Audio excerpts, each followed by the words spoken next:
Pak, mungkin bisa dimulai sekarang aja, cuman tinggal 2 yang belum jawab. Kan ya, nyari tabel Iya. kemarin itu loh. Bentar lagi deh.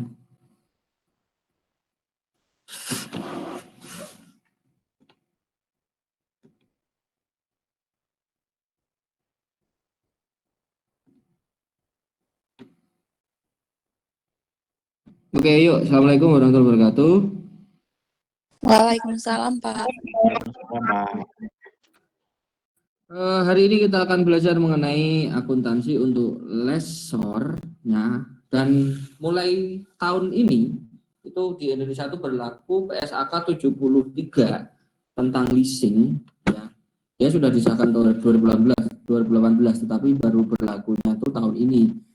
Dan ini benar-benar baru ya, benar-benar baru, terutama yang kemarin. Kalau di lesor untuk lesi kemarin kan syarat untuk dicatat sebagai finance lease atau yang dikapitalisasi itu enggak. Itu kan semua leasing kan, kecuali yang kecil atau nilainya kecil. Kecuali nilai kecil atau yang waktunya pendek. Sementara yang lain itu kan harus dijadikan kapitalis, finance lease. Nah, tetapi hal ini ternyata tidak berlaku untuk lesor. Untuk lesor itu yang berlaku itu hanya sebagian dari leasing. Oke. Kalau kemarin tuh hampir 100% kan finance lease. Nah, sekarang nanti di lesor itu ada yang namanya finance lease, ada yang namanya operating lease. Jadi yang kayak kemarin yang si lesi itu mendebet apa namanya? Mendebet aset use apa? Right of use aset kemarin sama yang di credit lease liability kemarin itu istilahnya finance lease. Oke. Kan beda seperti yang kalian ketahui yang sewa itu loh. Nah, untuk yang seperti sewa itu disebutnya sebagai operating lease. Nah, ini berlaku untuk lessor. Sedangkan untuk lesi, orang sebisa mungkin menggunakan finance lease. Oke. Nah, dalam menentukan finance lease atau itu ya, sebelum ngomong itu, ini nih cara lesor menentukan cicilan ya. Cara lesor menentukan cicilan. Misalnya nih, si CNH ini kan kemarin kita menemukan sewanya tahu-tahu sekian gitu ya. Nah, lesor itu memiliki cara untuk untuk menemukan nilai sewanya. Misalnya si CNH kemarin dia menyewakan asetnya senilai yang senilai 100.000. Dia mengharapkan ada residual value ada berapa?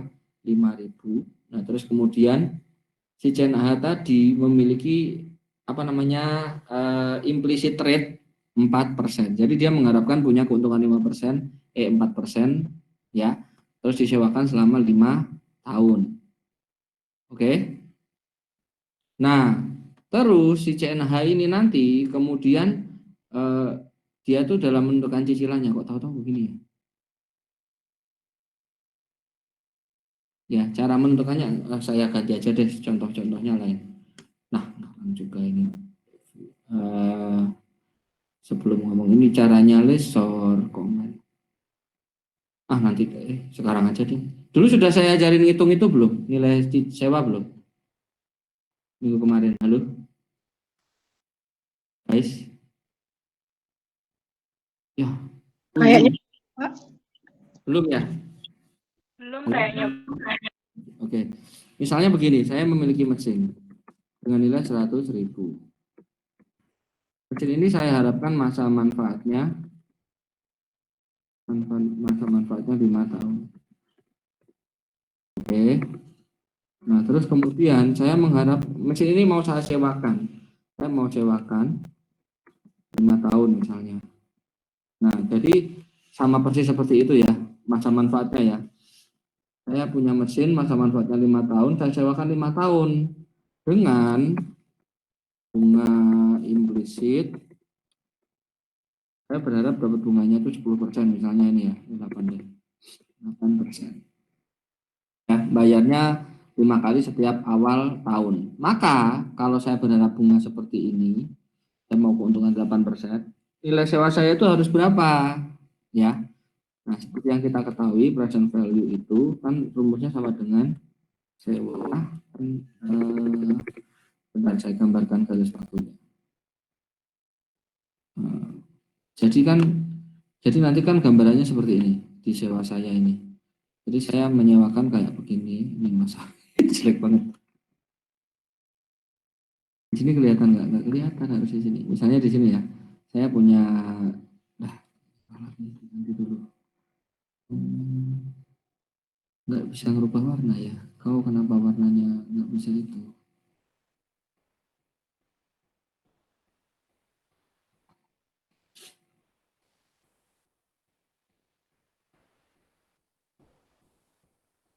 Ya udahlah ya, biarin merah ya.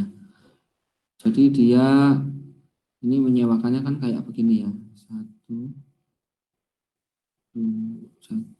dua, tiga, empat, lima. Ada 5 tahun ya.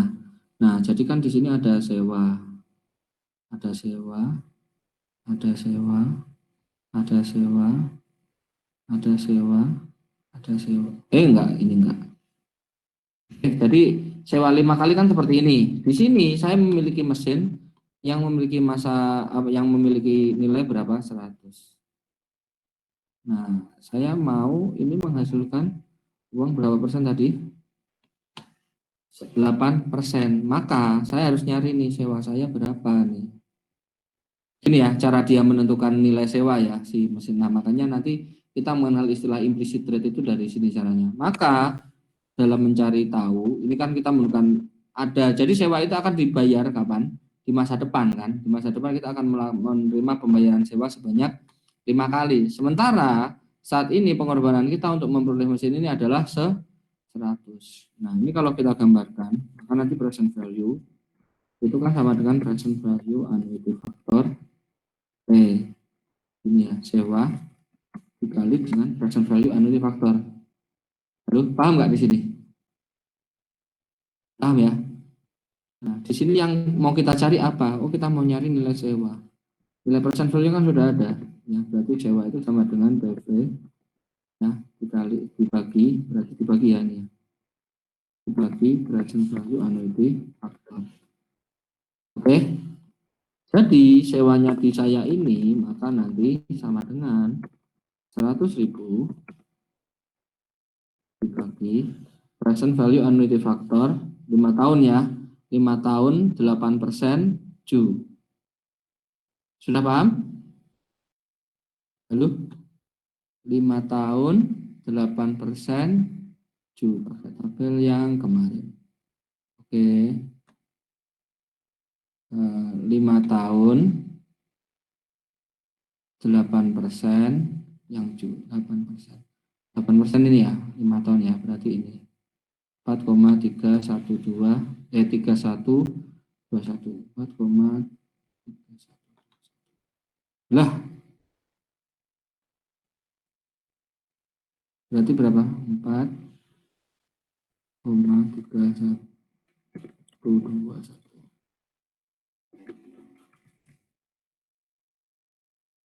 benar ya? Tadi berapa tadi? Oh 3, udah biarin aja lah. Oke, maka sewanya akan saya bayar berapa nanti? Halo? Guys? Itu 90 Pak. Yang komputernya berapa? Ketemu sewanya berapa? Halo, halo. 23190, Pak. 23190. Ini ya, tulisin aja ya. Ini saya buka kalkulator tadi, tapi lemot sekali. Kayak begini ya. Nah, maka kalau saya mau bayar ke orang ini, Pak, mau nyewa gedungnya dong, Pak, 5 tahun. Oke, tiap tahunnya 23190 ya, begitu. Paham ya? Beginilah cara seorang lesor mencari tahu nilai sewanya. Oh, saya mau nilai keuntungan sekian nih. Sewanya berapa ya? Kayak gitu. Oke, jauh ini bisa dipahami? Bisa Pak. Oke, ya. Oke, ini, nah tahu-tahu kalau si lesi kan dapat sewa aja kan kemarin kan. Terus itu yang kita persen dulu kan. Tapi dari lesor itu tuh dibalik. prosesnya. Terus berikutnya di sini ya, jadi untuk lessor nanti kita akan belajar ada 2 jenis leasing nanti, ada finance lease dan operating lease. Oke. Nah, terus bagaimanakah cara lessor itu mencatat saya harus pakai finance lease atau operating lease ya? Nah, untuk mengetahui si lessor ini dia menggunakan apa finance lease atau operating lease itu ada tes sebagai berikut. Yang pertama kita lihat apakah jadi apakah sewanya ini nanti ada transfer kepemilikan. Jadi sewanya nanti setelah barangnya selesai disewa, misalnya saya tadi menyewakan aset selama 5 tahun. Nah, kita lihat apakah nanti barangnya itu jadi milik lesi atau tidak. Paham ya? Jadi ada sewa yang sifatnya seperti itu. Setelah sewa 5 tahun, ya udah nih barangnya jadi milik kamu. Jadi beda dikit sama pembelian cicilan. Kalau penjualan cicilan itu bedanya barangnya udah jadi milik lesi ketika sudah di tangan lesi. Tetapi kalau di leasing ini, ya dia barangnya itu jadi milik lesi setelah sewanya selesai. Paham ya? Nah, kita lihat apakah ada gitu kan. Kalau ada, maka otomatis leasing ini akan dianggap sebagai finance lease. Paham ya? Jadi ada leasing kok barangnya nanti di akhir jadi milik lesi, maka otomatis finance lease. Terus yang kedua, ternyata tidak nih. Wah, ini barangnya masih dikembalikan, masih jadi milik ini. Nggak otomatis jadi milik lesi. Kita lihat apakah ada purchase option-nya. Artinya apakah di sini memiliki unsur BPO misalnya. BPO kemarin masih ingat ya? Masih ingat BPO nggak? Halo?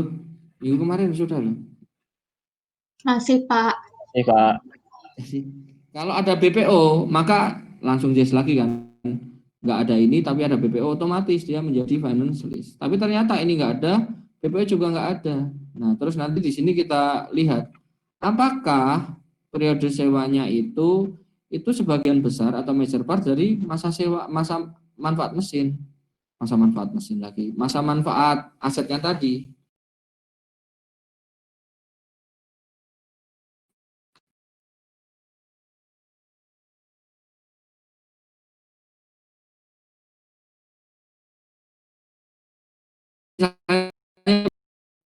Gini, saya menyewakan tadi 5 major part. Bisa dipahami nggak? Nah, maka berarti di sewa ini dia masa manfaat masa sewanya itu major part dari masa manfaat. Atau misalnya saya ubah nih, misalnya saya punya mesin nih nilainya masa manfaatnya 5 tahun. Tetapi saya sewakan ke orang itu 4 tahun. Nah, kalau begini gimana? Apakah periode sewanya ini dia major part ya, mayoritas dari masa manfaatnya? Iya apa enggak? Masih? Iya. Paham ya? Jadi di sini masih dianggap sebagai nanti yes. Berarti kalau begini masih finance lease. Sekarang beda seandainya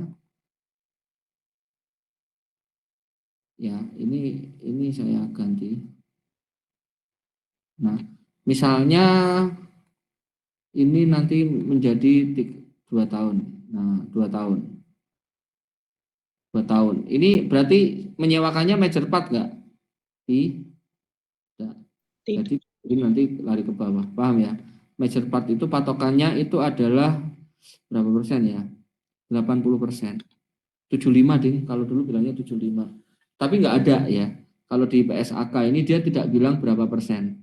Buat gambaran aja, major part itu intinya kalau pokoknya sebagian besar umur aset itu kok hampir sebagian besar, aku ambil bang besar, umurnya itu hampir dimiliki sama lisi semua, maka dia masuk finance lease. Atau yang kedua, present value dari ininya ya, present value dari uang yang kita terima di masa depan, paham ya? Itu nilainya itu sama atau secara substansial sama dengan nilai wajar aset. Paham ya? Jadi ketika kita nih nanti bakal terima 100.000, terus kita present value kan.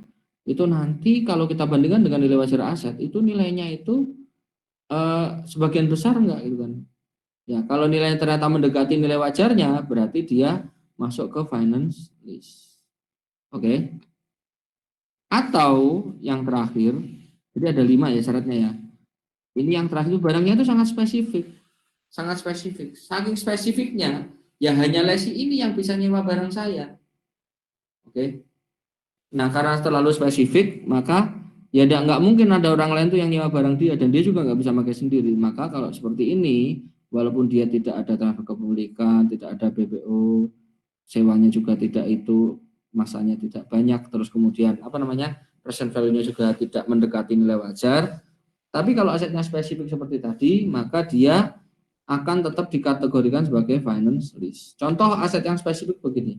Misalnya saya punya perusahaan, ya perusahaan di pulau terpencil, ya misalnya Pulau Seram gitu misalnya. Nah di situ PLN itu kekurangan listrik, dia tidak memiliki pembangkit yang banyak lah yang cukup untuk masyarakat. Nah saya sebagai warga situ, ya yang wah ini kalau saya biarkan warga di sini susah nih dapat listrik, akhirnya ada orang inisiatif nih, saya inisiatif untuk bangun sebuah pembangkit nih. Nah, saya mau pembangkit, tapi kan saya tidak mau mengoperasikannya. Wah, males nanti jualnya susah nih listriknya ke masyarakat atau jual ke PLN-nya susah. Jadi pembangkit saya sewakan aja ke PLN gitu. Nah, seperti itu. Nah, kira-kira aset berupa pembangkit listrik tadi spesifik nggak? Sangat spesifik, hanya PLN yang bisa pakai. Jadi ketika aset tadi disewa PLN, berapapun periode masanya, ya maka dia harus tetap kita kategorikan sebagai finance lease. Baru kalau tidak memiliki satu saja dari 5 syarat ini, maka dia akan kita kategorikan sebagai operating lease. Operating lease itu yang di jurnal nanti pas jurnal terima uang dapat cash sama apa rent revenue gitu loh, rent revenue. Oke. Nah, kalau yang finance lease yang seperti kemarin yang kita nyeret asset dan liability. Paham ya? Jadi syarat untuk mengklasifikasikan apakah sebuah sewa ini dikategorikan sebagai operating lease atau finance lease berarti memenuhi satu saja dari 5 ini, maka dia akan langsung dikategorikan sebagai finance lease. Nah, dan dia juga harus tidak bisa dibatalkan. Oke, bisa dipahami? Jadi beda sama kemarin, sangat berbeda. Di zaman saya kuliah dulu ini sama, tapi zaman kalian udah beda.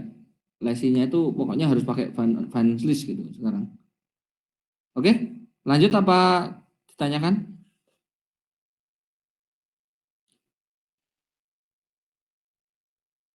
Ya, responnya aja lah sama kalian mah. Masih nyambung kan ini? Masih, Pak. Nyambung, Oke, Pak. lanjut ya. Lanjut, Pak. Lanjut, Pak. Lanjut, Pak. Oke, tadi sudah saya jelaskan ya. Syarat-syaratnya ini tadi ya. Transfer ownership atau purchase option atau lease term. Oke. Nah, ini patokannya nih kalau di US. Ketika umurnya itu 75%, maka di atas 75% ya, berarti misalnya kita menyewakan aset yang misalnya asetnya umurnya 10 tahun, misalnya ya. Misalnya 10 tahun, terus kita sewakan kok umurnya tuh di atasnya 7,5 tahun, ya 5 tahun, maka dia masuk kategori apa? Finance lease. Oke, kalau menyewakannya itu kurang dari 7,5 tahun, maka dia bagi lessor dia akan dilihat sebagai operating lease. Misalnya ini asetnya saya sewakan 5 tahun aja nih, gitu kan. Nah, itu kan tidak mayoritas dari umur asetnya, maka dia masuk kategori operating lease. Kalau yang di atas 75% dia finance lease. Tapi ini cuman patokan kasar aja ya, di standar nggak bisa mematok itu. Sebetulnya present value ya. Nah, present value-nya tuh present value-nya berapa persen sih ketika dia dinyatakan operating? Nah, tadi kan dibilangnya kan present value-nya mendekati aja kan, mendekati dari nilai wajar. Nah, tetapi kalau di Amerika itu patokannya itu 90%. Ketika semua pembayaran dimasukkan, kita present value kan kok nilainya itu nanti di atas 90%, maka dia akan dianggap sebagai finance lease. Oke. Nah, list ini ada yang pakai fix, ada yang variabel sama kemarin ya, residual sama itu apa namanya, payment of lease reasonably certain to exercise. Nah, terus berikutnya suku bunga. Kalau lessor itu dia hanya mengetahui implicit rate, beda kayak lesi ya. Kalau lesi kemarin dia bisa tahu bisa memakai implicit. Kalau bisa kan pakai implicit, tetapi dia juga bisa menggunakan incremental borrowing rate seandainya dia tidak tahu implicit. Tetapi bagi lessor, karena dia hanya menentukan sewanya kan dia sendiri kan, ya, maka otomatis dia hanya memakai implicit rate. Nggak mungkin dong saya menyewakan aset tapi saya tidak tahu dapat berapa persen gitu kan. Kan saya sendiri yang menentukan. Oke ya.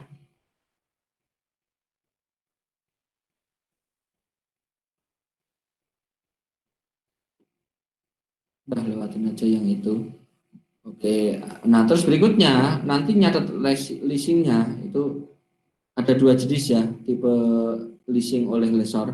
Ada yang namanya sales type lease, ada yang namanya ada yang namanya finance lease.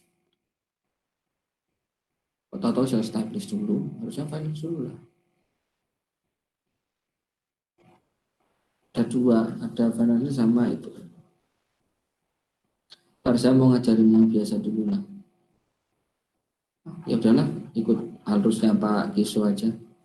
Oke, pertama sales type list.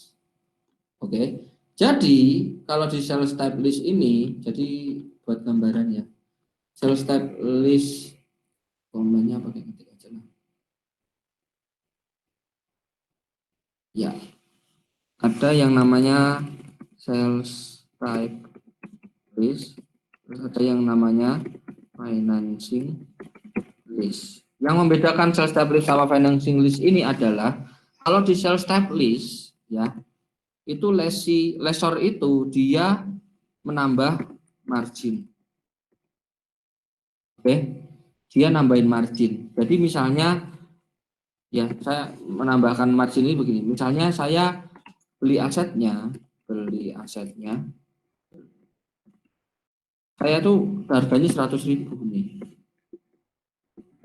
Nah, tetapi saya mau margin 20%. Terus saya juga mau bunga berapa persen ya?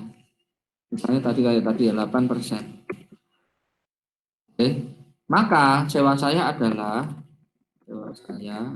tadi kan sudah kayak tadi kan sudah bisa cara nyari cicilan ya. Maka nanti kalau di sales type list ini nyari caranya adalah sewa itu akan sama dengan 100. Tadi kan nilai asetnya 100 kan, ditambah margin.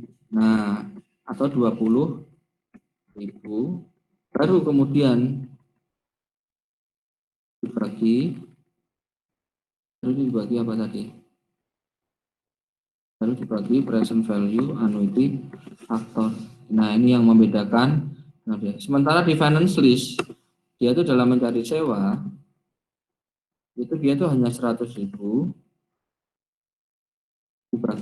dibagi berapa? Present value annuity faktor, hanya begini. Jadi kalau yang di sini dia kan nyari margin. Ini kayak orang jualan. Orang jualan kan ketika mau jual ini misalnya saya beli aset berapa? 100 nih, saya mau sewakan tapi harga basisnya adalah 120. Maka ini dia harus dikategorikan sebagai sales type list. Paham ya? Karena dalam mencari nilai sewa dia menambahkan margin di sini. Tapi kalau di finance list dia tuh ya dia nggak niat nyari untung 20, ya pokoknya saya menyewakan, saya dapat bunga gitu, sekian persen tiap tahun. Paham ya? Jadi dia hanya murni dapat bunga, nggak dapat keuntungan dari margin. Oke, sudah ngerti bedanya belum? Gambaran awalnya. Kalau praktek akuntansinya nanti diperdalam di contoh ini. Sejauh ini sudah bisa dipahami bedanya sales type sama finance list? Iya, nggak dijawab. Sudah, Pak. Paham ya? Jadi ada margin sama tidak ada margin. Oke, sekarang contoh yang sales type list dulu. Nah, makanya gara-gara nyari margin, dia disebut sebagai sales type list. List tipe penjualan. Nah, tetapi ini bukan penjualan ya. Ini bukan jual. Kalau jual barangnya kan ketika kita serahkan akan menjadi milik lesi kan. Di sini enggak. Ya, di sini itu barangnya tetap milik kita. Misalnya pun nanti ada transfer kepemilikannya itu secara hukum baru akan sah ketika periode terakhir leasing, setelah periode terakhir. Kita pahami ya? Ini hanyalah sewa yang kayak jualan. Kenapa kayak jualan? Karena saya juga nambahkan margin. Paham ya? Jadi pada dasarnya dia tetap sewa, bukan jualan. Contoh misalnya, China Financial itu menyewakan ke Ivanhoe, ya, mulai 1 Januari 2009, menyewakan backhoe, ya kan, pada 1 Januari 2019. Berikut adalah data-datanya. Periode sewanya 5 tahun, dia cancellable, dibayar setiap awal tahun. Nah, terus kemudian nilai wajarnya 100, masa manfaatnya tadi ada berapa? Masa manfaatnya tadi berapa tahun? Halo? Halo guys? 5 tahun, Pak. 5 tahun ya. Ini asetnya 5 tahun, terus saya sewakan berapa? 5 tahun. Terus kemudian dia menggaransi residual value berapa? 5.000. Oke. Nah, terus kemudian dulu itu aset ini costnya berapa? 85, tetapi sama dia disewakan basisnya 100. Nah, jadi sih bedanya ya. Kalau di operating di finance list nanti itu nggak ada keterangan kayak begini. Semuanya pasti sama, misalnya 100.000 atau 85. Tapi kalau di sales type list dia tuh ada selisih antara harga beli kita dengan harga yang kita kasihkan ke lesi. Oke ya, tidak ada renewal. Terus kemudian barangnya nanti dikembalikan ke Ivanhoe. Oke. Sebagai gambaran, maka nanti present value-nya adalah ya, dia akan mempresent value-kan 1. Nilai wajarnya kan sekian. Oke ya. Terus kemudian dikurangi residual value-nya berapa? Nyari cicilan dulu ya, nyari cicilannya dulu ya. Jadi kan begini, ini kalau saya gambarkan, gimana sih dia caranya nyari cicilan? Kalau tadi kan unsurnya cuma 1 ya.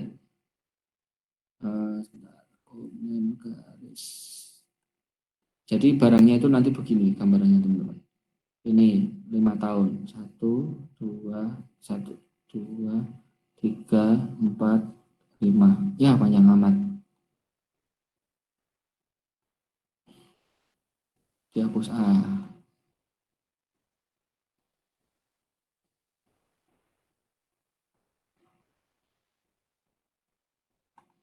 Enakan di kelas, coret-coretnya cepat.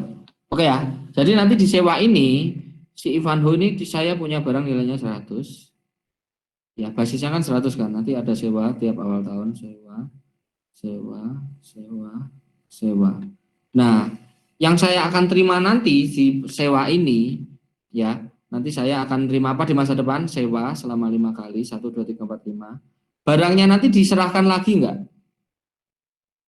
Halo?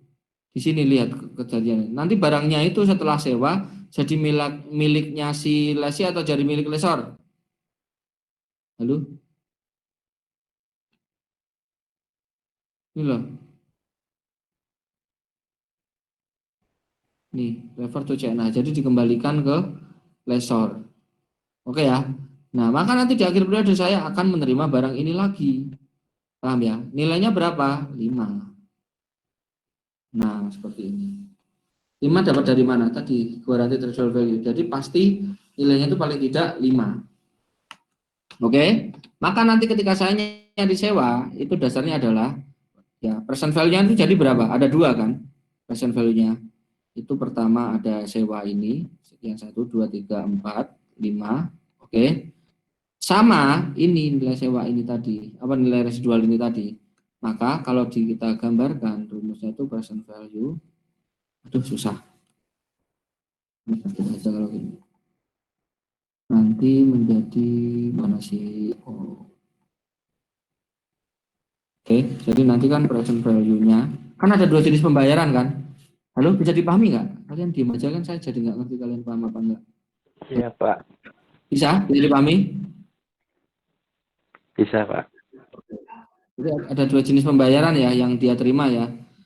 Present value itu kan berarti nanti akan sama dengan sewa dikali present value annuity factor. Nah, karena ada dua, nanti ini akan ditambah dengan apa? Residual value, ya kan? Dikali dengan present value faktor yang single. Nah, ini nilainya kayak begini jadinya. Maka ketika kita nyari sewa, ya, sewa itu maka nanti sama dengan apa? Sewa sama dengan present value dikurangi. Ini benar ya present value ya. Maka dia akan dikurangi residual value dikali present value faktor. Kayak begini kan? Nanti ini akan dibagi dalam tanda kurung.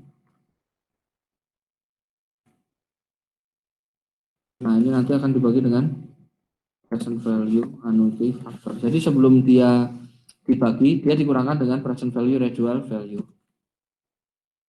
Nah, jadi seperti ini. Ini nilai asetnya 100, ya kan? Present value-nya 100. Dikurangi residual value dikali present value. Ya kan? Tadi 5.000 kan? Sama dia di present value kan sekarang, ketemunya berapa? 4.109. Maka kalau dikurangkan ini berapa? 95. Nah, ini hasilnya berapa? 95890. Nah, dibagi present value annuity factor 4,62990. Nah, akan ketemu cicilannya berapa? 2711. Beginilah cara lesi mencari cicilan. Beda-beda nanti. Ya, jadi nanti tergantung di masa depan tuh kita akan terima apa saja. Oke, sudah bisa? Halo? Insya Allah, Pak. Nah, ini nanti akan kita present value kan. Tadi langkah pertama apa? Kita lihat di sewa ini tadi, yang si Ivanho tadi mana? Ivanho tadi. Ya, akan diketahui nanti dia akan menyewakan berapa harganya? 211. Oke. Jadi, sebelum kita menjurnal, mengetahui ini jurnal pakai apa, kan kita harus tahu ini finance lease atau operating lease. Untuk itu kita tes apakah dia memiliki syarat sebagai finance lease. Baru kalau tidak memenuhi dia adalah operating lease. Tadi mana? Nih. Kita lakukan tes ini. Pertama, ada transfer kepemilikan enggak? Tidak. Turun ke bawah. Berikutnya ada BPO enggak? Enggak, turun ke bawah. Berikutnya, apakah list term-nya dia major part? Iya, karena disewakan selama 5 tahun, sementara masa manfaatnya 5 tahun. Terus yang kedua, kalau di present value kan, apakah nilainya itu mendekati? Iya, mendekati. Karena nilainya nanti kalau saya present value kan, ketemunya angkanya berapa? Halo? Ini kan nanti sewanya kan seperti ini kan, 217 ini. Maka nanti tiap tahun saya akan menerima sewa seperti ini. Ya, tiap tahun saya akan menerima nilai sewanya berapa? 27.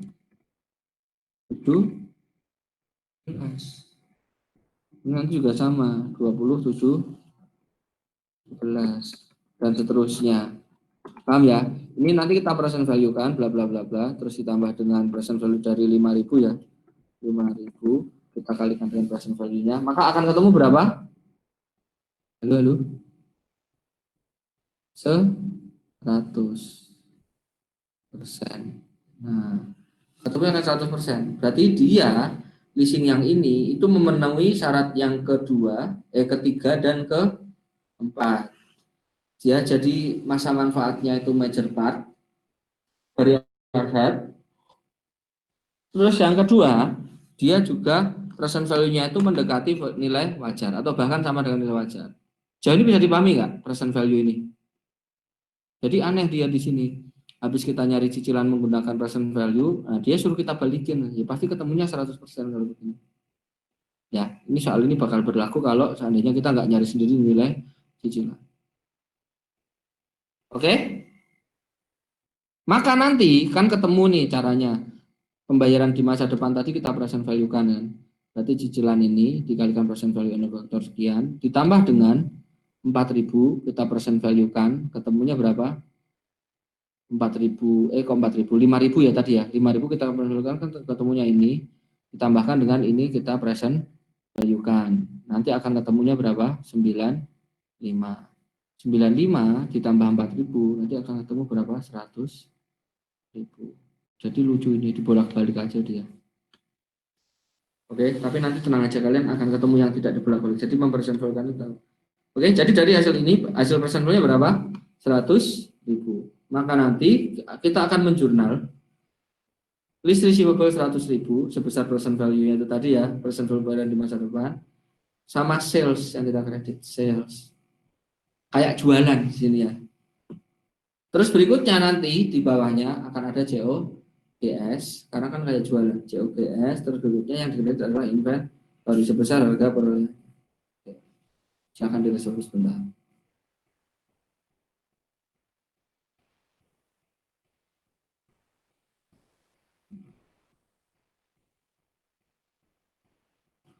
Sudah? Halo? Guys. Pak, izin bertanya Pak. Ya, silakan. Tadi itu Pak yang present value-nya dibandingkan dengan fair value-nya itu yang mana Pak? Nah, jadi ini kan kita present value kan. Jadi di masa depan, ini pakai komen aja lebih gampang. Jadi di masa depan kita tuh akan menerima pembayaran apa aja? Sewa kan? Sewanya berapa tadi? 20 berapa? 17 ya, 27 Oke. Kita juga nanti akan menerima apa? Residual value. Barangnya kan dikembalikan ke kita kan. Jadi kita akan menerima residual value. Berapa nilainya? 5. Nah, ini nanti akan kita present value kan. Ini kita present value kan dengan present value faktor 5 kali. Ini kita akan present value kan dengan present value annuity faktor. Nah, ini nanti karena tadi kita sudah hitung dari awal, nanti akan ketemu di sini berapa nilainya? Kan 5.000 nih kita present value kan, bla bla bla bla, jadinya berapa? 4.109. Sementara yang kebalik ya. Ini berapa? 95 ya, 95 berapa? 90. Caranya udah tahu, nyari yang kali gimana. Terus ditambah 4.109.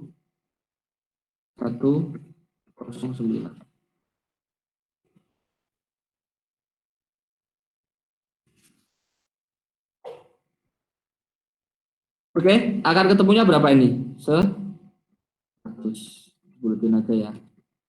100. Nah, 100 ini apa? Ini adalah present value dari pembayaran. Nah, ini nanti kita bandingkan dengan fair value. Nah, 100.000 hasil present value ini tadi kita bandingkan dengan fair value. Signifikan nggak selisihnya? Tidak, ya ini secara nilainya signifikan sama jadinya. Paham ya? Jadi kalau begini dia memenuhi syarat yang keempat. Karena ini present value-nya ini kalau kita bandingkan dengan nilai wajarnya itu sekian. Sama bahkan. Oke ya. Dan nanti yang akan kita present value-kan itu bukan fair value-nya tetapi ini. Kebetulan sama, 100 ya. Maka nanti kita akan menjurnal ini. List receivable-nya 100, sales revenue-nya 100. Oke, gunanya di situ ya. Present value-nya nanti. Jadi selain digunakan untuk menentukan ini listingnya tipe apa, yang kedua dia juga digunakan untuk mencari nilai yang akan dicatat. Oke, ada lagi? Pak, izin bertanya. Silakan. 85.000 COGS-nya tidak diketahui, bisa dicari tidak, Pak? Ya, soalnya harusnya tahu dong. Misalnya nih di proses bisnis rutin ya. Ketika kita menjual barang, kita tahu nggak nilai barangnya berapa? Kan tahu kan, saya sendiri yang beli dulu barangnya. Paham ya? Jadi soalnya berarti mungkin kalau nggak disebutkan ya berarti kurang. Iya, Pak. Baik, terima kasih, Pak. Oke. Ya, tapi kalau dari nature bisnisnya kan dia pasti tahu orang yang beli. Oke, maka kemudian kita akan membuat tabel pembayaran seperti kemarin. Ya, maka nanti pembayaran yang akan kita terima di masa depan tuh ini loh, 20, 20, 20, 20, 20. Sama barangnya nanti akan kita terima lagi nilainya berapa? 5.000.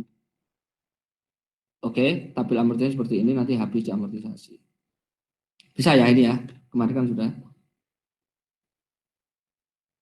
Maka nanti pas menerima pembayaran pertama, jurnalnya adalah cash pada list receivable sama kayak kemarin dibalik aja. Oke ya, cash list receivable tidak ada bunga karena baru dibayar sekarang, langsung dibayar. Terus yang kedua, di akhir bulan dia akan menjurnal list receivable pada interest revenue, sama kayak kemarin, tinggal dibalik aja.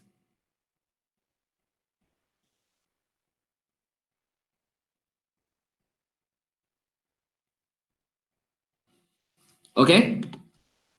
Berikutnya nanti di laporan keuangan di neraca akan kita munculkan list receivable di debit itu senilai cicilan tahun depan.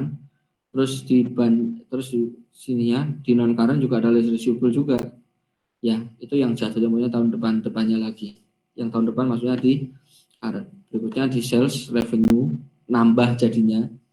Paham ya? Di sales tab list ini akan menambahkan nilai sales walaupun sebenarnya kita nggak jualan. Oke, terus kurangi COGS sama other revenue. Nah, nanti pas menerima pembayaran di periode berikutnya, kita akan menerima cash list receivable 2 sekian, 20, terus berikutnya tanggal 31, list receivable pada interest revenue, sama kayak yang sebelumnya. Tinggal kita cocokkan dengan nilai tabelnya.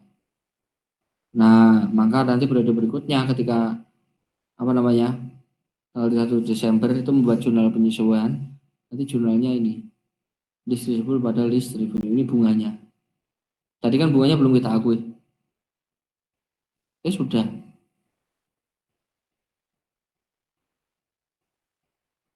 Oh, ini yang terakhir. Yang periode terakhir banget.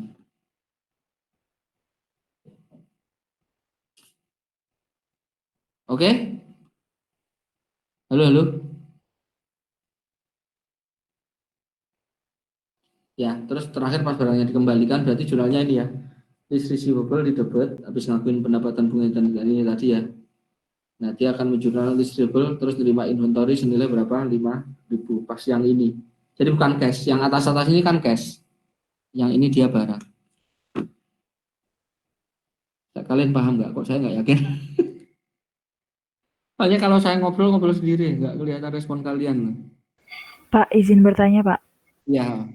Kalau itu nggak dibalikin ke CNH, berarti jurnalnya apa ya, Pak? Kalau bukan investasi. Kalau nggak dibalikin ke CNH, berarti dari awal kan kita udah tahu ya. Dari awal tahu ya ini barangnya nggak dibalikin ke CNH ya. Halo? Tahu kan? Guys? Iya, Pak. Nah, maka nanti ketika kita mencari present value-nya, ini nggak ditambahkan. Dari awal memang kita nggak ngitung ini. Paham ya? Tetapi kalau di kasus ini misalnya barangnya nggak dikembalikan, karena tadi kan guaranteed ya. Maka ini instead of inventory kita akan terima cash. Orangnya akan kita minta uangnya. Loh, kan kamu menjanji nilainya 5.000. Paham ya? Tetapi kalau memang beneran barangnya itu tidak dikembalikan, maka dari awal menghitung present value-nya akan berbeda.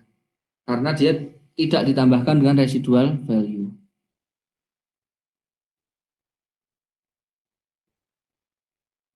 Iya, makasih Pak. Ya, contoh aja deh, contoh begini.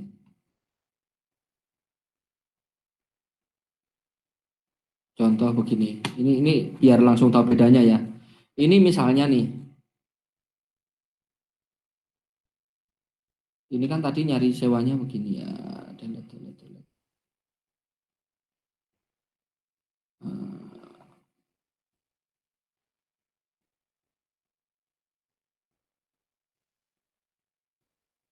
Oke, ini tadi kan kita ceritanya kan mau nyewakan barang, paham ya? Masa manfaatnya berapa tahun? 5 tahun. Terus barangnya dikembalikan. Nah, kalau tidak dikembalikan, maka nanti itu kan jadi seperti ini. Di sini itu nilainya jadi 0 kan? Kita nggak menerima lagi kan? Kenapa tadi di sini ada? Karena barangnya dikembalikan.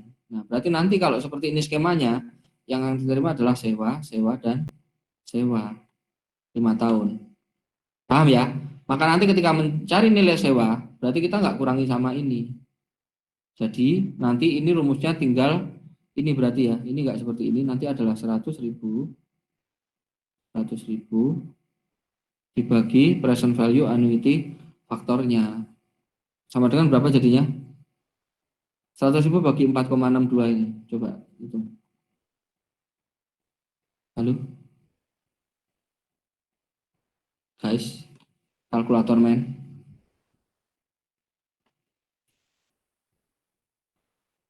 Pak, maaf di saya suaranya putus-putus, Pak. Sudah kedengaran lagi nggak suara saya?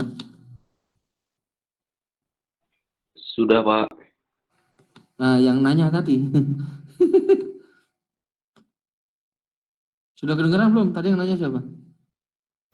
Iya, sudah, Pak. Oke. Ya, jadi ceritanya ini barangnya tidak dikembalikan ya. Halo? Barangnya tidak dikembalikan. Ataupun kalau dikembalikan nilainya menurut kita itu 0 misalnya. Paham ya? Maka di sini nanti tidak ada 5.000 ini. Paham ya? Jadi kita hanya akan menerima sewa ini. Yang jumlahnya kita ini masih belum tahu. Oke? Maka nanti kita dalam mencari present value, nanti ini jadi tidak dikurangi ini kan. Kan di masa depan kita tidak memperoleh pembayaran ini kan. Berarti nanti tinggal 100.000 dibagi 4,62 bulan. Maka akan ketemu berapa? Halo? 21.500 Pak. 21.500. Berapa? 21.598 Pak. 21.598. Nah, 2598. Begini ya.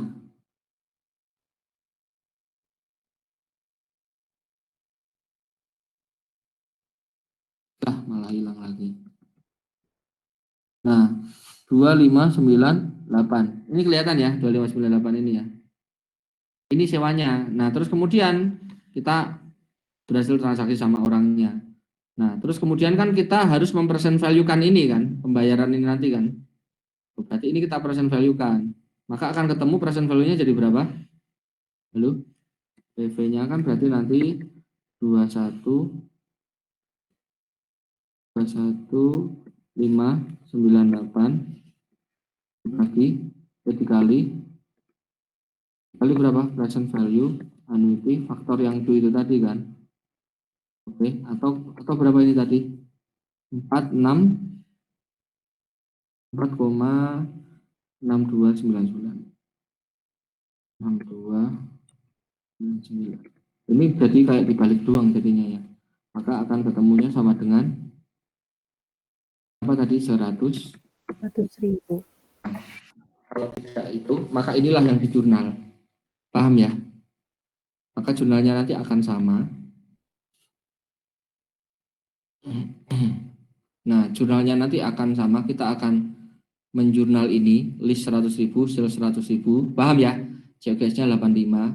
Cuman bedanya di sini, nanti di tabel ininya, ya, di tabel ininya nanti kita itu akan menggunakan angka yang berbeda. Aduh, kenapa kok lemot sekali? Nah, ini ngomongin laptop ya. Ini nanti cicilannya menjadi berapa? Halo? 21.598 Pak. Nah, ini enggak ada. Paham ya? Enggak ada pembayaran terakhir ya. Terus cicilannya jadi berapa tadi? 21. Tuh, kenapa sih?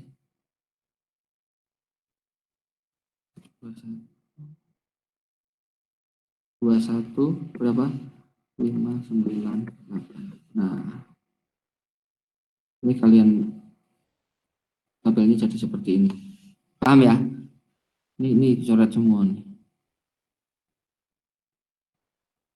Ini semua 21598 ya. Nah, kayak begini. Bedanya di situ. Kalau ternyata dia tidak ada residual value yang kita terima, tapi kita tetap menginginkan keuntungan yang sama, maka kan sewanya kan harus kita naikin sedikit kan, kalau kita nggak terima barangnya lagi. Oke ya, nanti tabelnya jadi beda. Cari sendiri nanti. Oke, ini yang membedakan kalau dia tidak ada residual value. Tidak ada residual value itu kemungkinannya ada dua. Satu, barangnya tidak dikembalikan, di akhir periode list itu masih menjadi miliknya si lesi, ya akan berubah jadi milik lesi. Atau yang kedua, barangnya dikembalikan, tetapi menurut kita nilainya adalah 0. Maka nanti hitungannya menjadi seperti ini. Oke? Oke, Pak. Oke. Hal yang sama kalau ternyata ada BPO. Nah, kalau ada BPO misalnya, ada BPO ini barangnya bisa diberi seharga 5.000 misalnya. Oke, maka nanti hitungannya akan menjadi ini bukunya jadi rusuh banget slide-nya. Nah, ini coba. Kalau ada BPO misalnya ada BPO 5.000. Paham ya? Ini saya mau nyari barang ini saya mau jual apa? Saya mau sewakan nih, kan.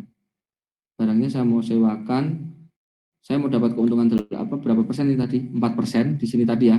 Dia mau 4% keuntungannya. Terus saya mau di sini ada BPO 5.000. Nah, maka nanti di masa depan yang akan dia terima apa? Berarti nanti akan terima apa? Ada BPO 5.000. Maka yang akan saya terima di masa depan adalah sewa, ya kan, sewa 5 kali. Sama apa? BPO, nilainya berapa? 5.000. Nah, karena BPO 5.000 dan ini ada sewa 5 kali, maka di masa depan yang akan kita terima apa? Halo. Saya itu kayak ngomong sendiri, ya Allah, sedikit coba cepat direspon tuh saja. Halo.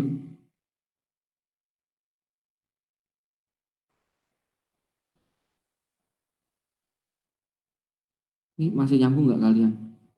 Nyambung, Pak. Masih, Pak. Nggak dijawab. Saya udah nanya dari tadi. Ya, jadi di sini nanti di masa depan yang akan kita terima apa? Halo? Sewanya 5 kali dan BPO. BPO. Kalau dicari nanti cicilannya jadi berapa? Sama kayak pas residual value. Paham ya? Jadi di masa depan yang akan kita terima itu pada dasarnya sama aja. Cuman bedanya kalau BPO yang kita terima itu berupa uang, kalau di ini berupa apa? Aset. Paham ya? Maka nanti ketika ada BPO 5.000, cicilannya menjadi sama 2711. Dan kalau kita present value kan nanti akan ketemu lagi 100. Oke? Maka kalau ada BPO tabelnya juga akan menjadi seperti ini yang sebelum dicoret ya. Jadi 20, jadi seperti ini kalau ada BPO. Karena di masa depan nanti kita akan terima 20 dan 5.000 sama. Bagaimana kalau BPO-nya nggak 5.000, cuman 2.000? Ya berarti nanti pas nyari cicilannya, ya ini kita kurangi present value dari BPO itu tadi. Ya, jadi nggak 4, sekian. Kalau misalnya BPO-nya 2.000 nih, misalnya berarti nanti 1.000 sekian. Oke ya, maka cicilannya nanti akan nambah dikit. Halo, bisa dipahami? Nanti lebih detail akan diajari sama dosen praktiknya. Dosen praktiknya Pak siapa? Pak Arlian Judi, Pak. Pak Arlian. Oke. Paham ya? Mudah-mudahan paham ini. Ini kalau nggak di kelas ini saya sungguh tidak bisa meyakinkan kalian paham apa enggak. Oke ya? Nanti lima seperti itu. Oke, ini yang garansi residual value tadi sudah ya. Jadi barangnya nanti masuk itu tadi. Nah, bagaimana kalau barangnya tidak digaransi? Tadi sudah ya. Kalau tidak digaransi kayak itu tadi ya. Barangnya kita jual 100. Residual value-nya 5.000. Tetapi dia tidak digaransi. Present value-nya sekian.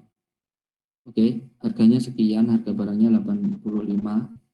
Maka kalau tidak digaransi nanti barangnya kan akan tetap kita terima kan? Digaransi atau digaransi barangnya kita dibalikin lagi nggak? Tadi kan di sini jurnalnya gimana?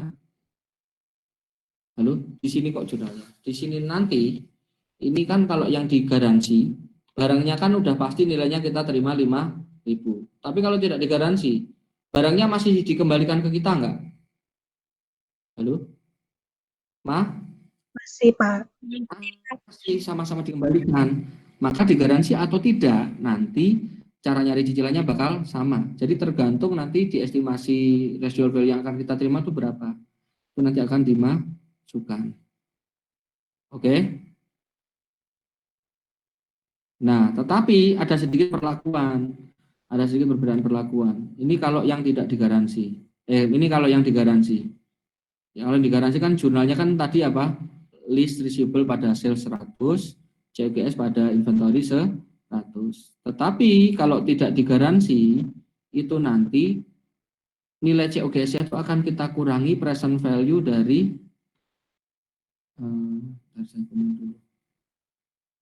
ya, ini nanti ini sama dengan cost-nya, sama dengan cost barang, tapi dikurangi nulis cost yang besar, nilai cost dikurangi dengan present value, residual value. Ya, jadi kan yang ini bukan 85 lagi, tetapi 85 dikurangi present value, residual value, di mana nilainya adalah residual value-nya tadi berapa? 4.000 ya. Kalau di present value kan ya, kan 5.000 di present value kan jadinya 4.000 sekian. Maka nanti yang di jurnal COGS-nya akan menjadi 890. Oke. Sementara selain itu untuk menyeimbangkan nanti salesnya juga dikurangi. Ya, jadi karena kalau tidak ada garansi itu dia seolah-olah residual value-nya itu kayak nggak dijual. Paham ya? Maka COGS-nya nanti dikurang dan salesnya juga dikurang. Berarti ini nanti sama dengan salesnya. Sales dikurangi dengan berapa? Halo? Present value, residual value. Paham ya? Maka salesnya begini. Bedanya yang digaransi seperti ini, yang tidak digaransi seperti ini. Cara ngitungnya masih sama. Kenapa? Karena di masa depan barangnya masih tetap kita terima. Oke ya, yang membedakan hanya di pengakuan jurnal. Karena kalau di sini barangnya kan karena digaransi, ya udah kita anggapnya residual value-nya juga ikut dijual. Tapi kalau tidak digaransi, maka kita anggap dia barangnya tidak dijual residual value-nya, maka dikurangkan terhadap residual value. Tetapi kan residual value baru diterima masa depan. Jadi residual value yang dikurangkan itu adalah selisihnya. Di present value-nya kok selisihnya. Oke. Seterusnya bakal sama, jurnalnya sama. Sama. Nah, ini kan kemarin sudah ini ya, ketika barangnya ternyata kita terima nih, barangnya diterima tadi kan pakai tabel bunganya kayak ini ya. Tabel bunganya mana tadi? Bayar. Pas mau bayar terakhir kan kita ngakuin bunganya sekian. Oke ya. Kalau barangnya kita terima 5.000, maka nanti ya pas. Misalnya begini, kalau yang tidak digaransi tadi. Ya, di akhir tahun itu ternyata nilai barangnya cuma 3.000, maka yang kita debit apa? Inventory 3.000, ini list receivable-nya tapi 5.000. Karena digaransi, ya orangnya kita mintain ganti rugi. Nanti kamu kan udah garansi nilainya 5.000, kasih saya 2.000. Ya, oke bos 2.000. Maka yang kita debit tetaplah 5.000. Tetapi kalau tidak digaransi, orangnya kan nggak ganti kan? Maka nanti nilai inventory yang akan kita terima tetap 2.000. Selisihnya 2.000 sama nilai saldo utangnya dia itu akan dianggap sebagai loss. Karena orangnya nggak ganti, karena tidak digaransi. Jadi ini sama antara digaransi dan nggak digaransi. Yang membedakan adalah itu nanti ketika nilainya barangnya kurang, orangnya nggak ganti rugi. Sama yang kedua dalam mencatat awal ini, ya COGS sama salesnya dikurang apa? Present value, residual value. Itu untuk barang yang tidak digaransi.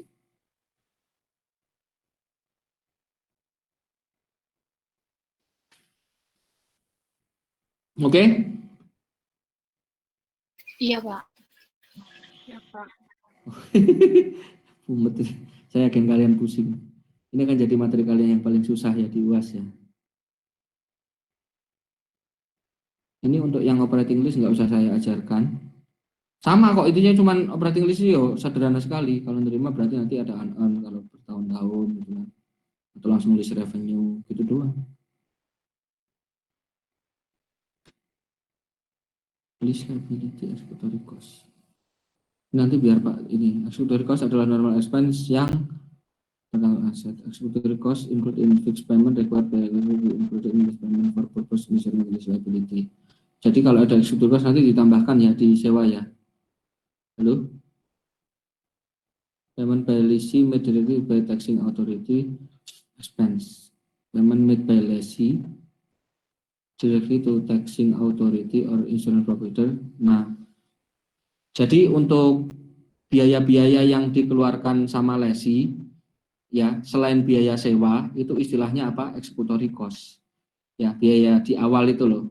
Nah, ketika executory cost itu dibayarkannya ke lessor, maka dia akan menambah lease liability. Tetapi ketika dia bayarnya ke pihak selain lessor, misalnya ke pihak apa namanya, kita nyewa gedung nih, terus kemudian ternyata butuh makelar, kita bayar makelar, nanti bayar makelarnya di expense. Tapi ketika bayarnya ini ke lessor maaf, itu nanti dianggap sebagai lease liability.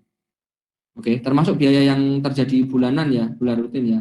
Jadi misalnya kita nyewa apartemen nih, termasuk sama lessornya kita selain bayar sewa, kita juga bayar apa namanya, iuran tahunan, iuran bulanan misalnya. Ya, nanti iuran bulanannya kalau kita bayarnya ke lessor, nanti dia akan dianggap sebagai pembayaran sewa perlakuannya. Jadi nanti nambah ke lease liability. Sementara kalau bayarnya ke pihak luar, misalnya kita provider bayar internet misalnya, nah kalau bayar internet berarti nanti jadinya expense. Tetapi kalau bayar internetnya ke lessor, dia akan masuk ke lease liability. Pusing-pusing. Lease prepayment incentive nggak usah. Atau lease adjustment. Ini kok saya yang nyari itu nggak ada ya?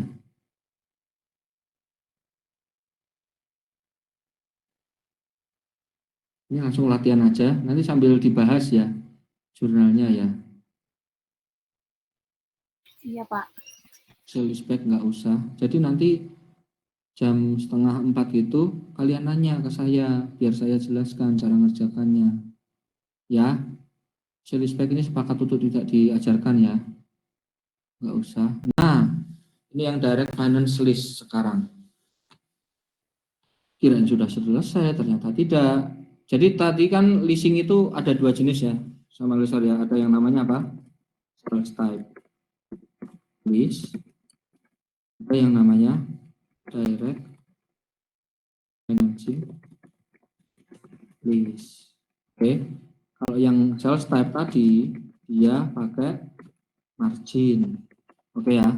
Kalau yang direct dia tidak pakai margin. Jurnalnya juga beda, jadi nggak cuma masalah marginnya aja.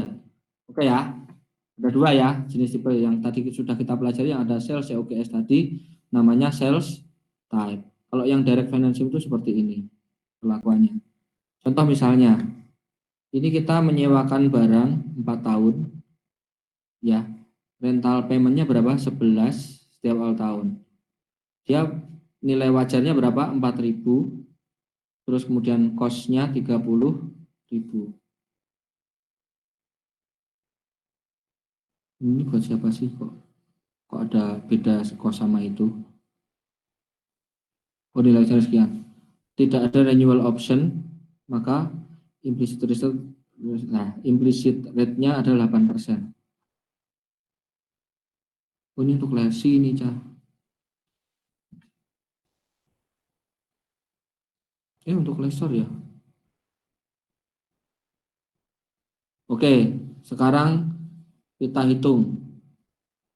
Bentar, kok ada selisih tuh? Saya pengen lihat dulu ya.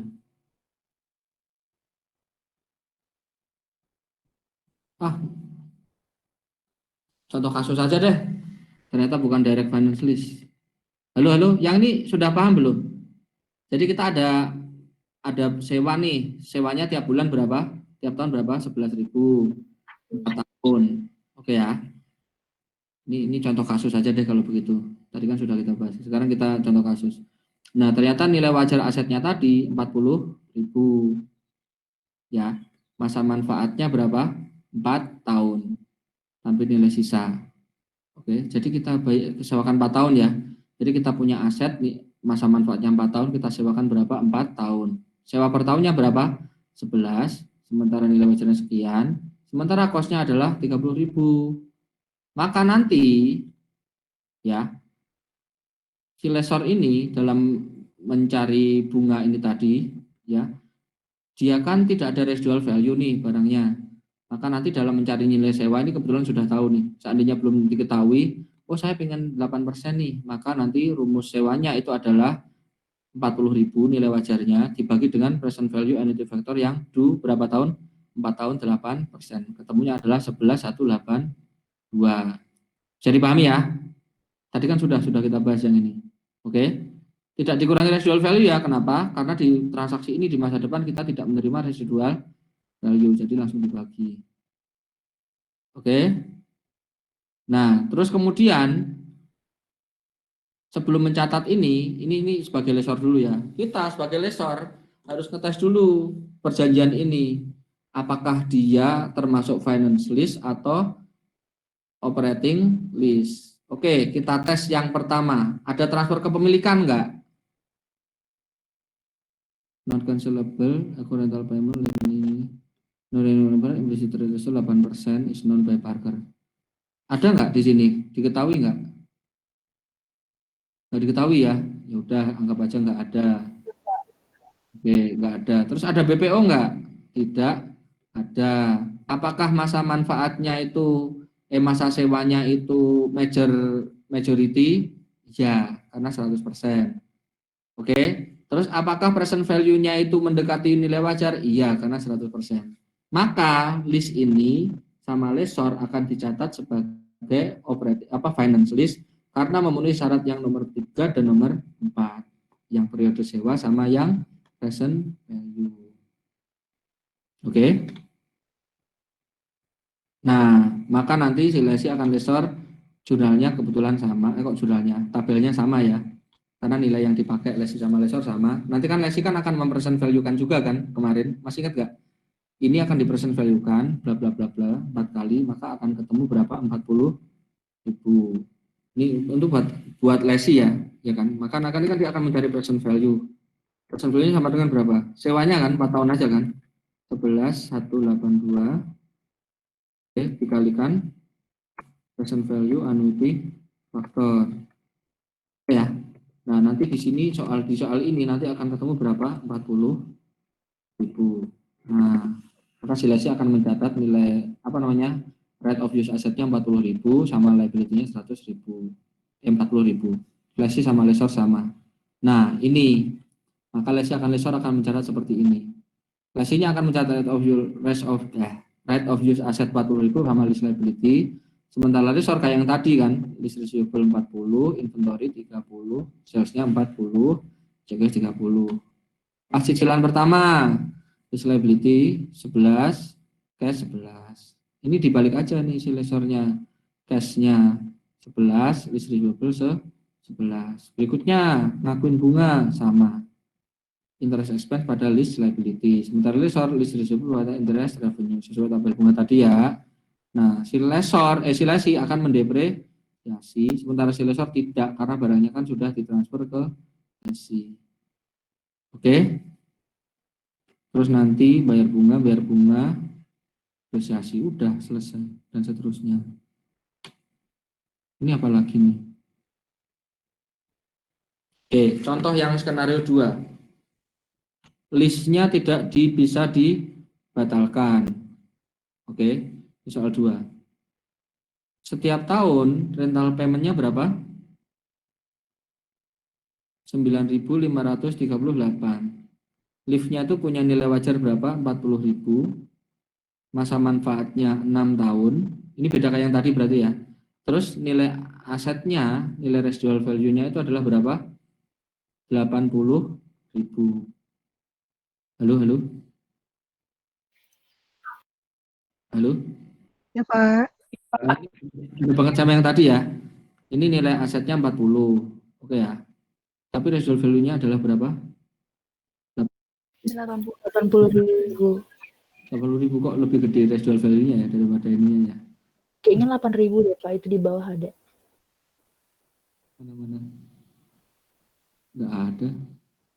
Di perhitungannya Pak. Yang lesor mana yang lesor? Bentar.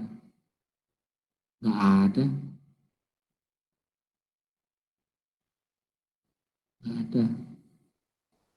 Udah biarin aja lah. Perhitungannya yang mana? Yang 8.000? Tadi 8.000 Nah, gitu, dikali present, Pak. Skenario 2 tadi ya. Nah, Sama-sama slide. Nah, ini mana 8.000? Oh iya, ini salah ketik dia. 8.000 ya. Ini 4.000, 40.000, 80.000. Nah, terus kemudian dia dicatat di nilainya bukunya si ini ternyata berapa kosnya? 30.000. Tidak ada renewal option. Jadi dia disewakan berapa tahun tadi? 6 tahun ya. 6 apa? Disewakan 5 tahun ya. Sementara itunya berapa? Masa manfaatnya 6 tahun. Oke, maka si ini dia kan tahu tadi present value-nya sekian, maka nilai sewanya udah ditentukan sekian. Ini ngapain sih hitungan ini? Ya, jadi ini cuma menegaskan cara ngitung lessor ya. Jadi ceritanya si lessor ini kan dia punya aset menurut dia mau disewakan dengan harga 40.000. Paham ya? Saya menyewakan 40.000 nih, tapi barangnya nanti dikembalikan ke saya 4 tahun 8.000, maka di masa depan akan 58.000 kita kurangkan di present value jadi 34. Inilah yang akan dibagikan yang akan menjadi sewa selama 4 tahun. Paham ya? Nah, kita lihat bagi lessor. Apakah ada transfer kepemilikan? Halo? Tidak ada, Pak. Apakah Tidak, ada Pak. opsi? Tidak. Apakah periode sewanya itu majority? Kita lihat. 4 dari 6 tahun. 66% kurang 75 ya. Berarti tidak memenuhi syarat yang ketiga. Oke. Terus present value-nya tadi, kita present value kan bla bla bla, ini nanti ketemunya si lessor kan akan di masa depan akan menerima pembayaran berapa? 9.000 itu tadi kan kita present value kan. Oke. Maka nanti ketemu nilainya hanya 83%. Berarti tidak memenuhi syarat yang keempat. Bagi lessor, sewa ini akan dikategorikan sebagai apa? Operating lease. Oke. Tetapi si lesi mencatatnya sebagai apa? Finance lease. Karena bagi lesi syarat dicatat sebagai operating lease, dicatat sebagai finance lease itu apa? Asal tidak pendek, asal nilainya tidak kecil. Paham ya? Jadi nggak usah pakai tes aneh-aneh. Yang pakai tes aneh-aneh kayak ini hanya si lessor.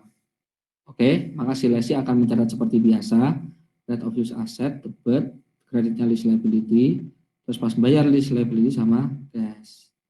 Nah, sedangkan si lessor ini dan seterusnya nanti sudah tahu ya, mana si lessornya.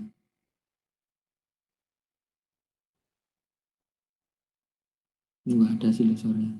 Nah, sedangkan si lessor dia hanya akan mencatat sebagai sewa seperti biasa karena dia tidak terkategori sebagai finance lease. Maka nanti pas menerima sewa dia akan menjual apa? Cash pada unearned lease revenue. Baru nanti di akhir periode dia sesuaikan menjadi lease revenue.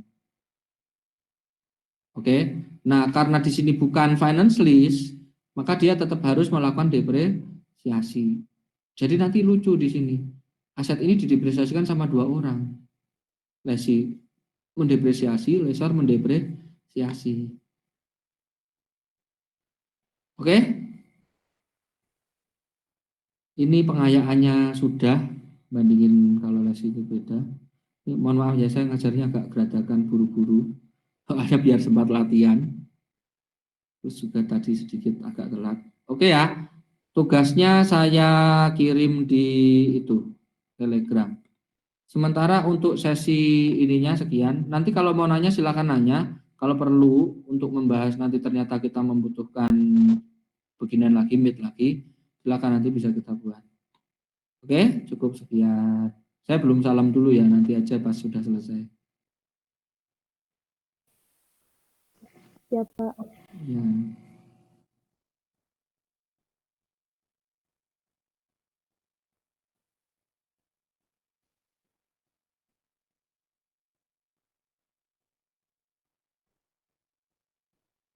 Ya, saya live dulu ya.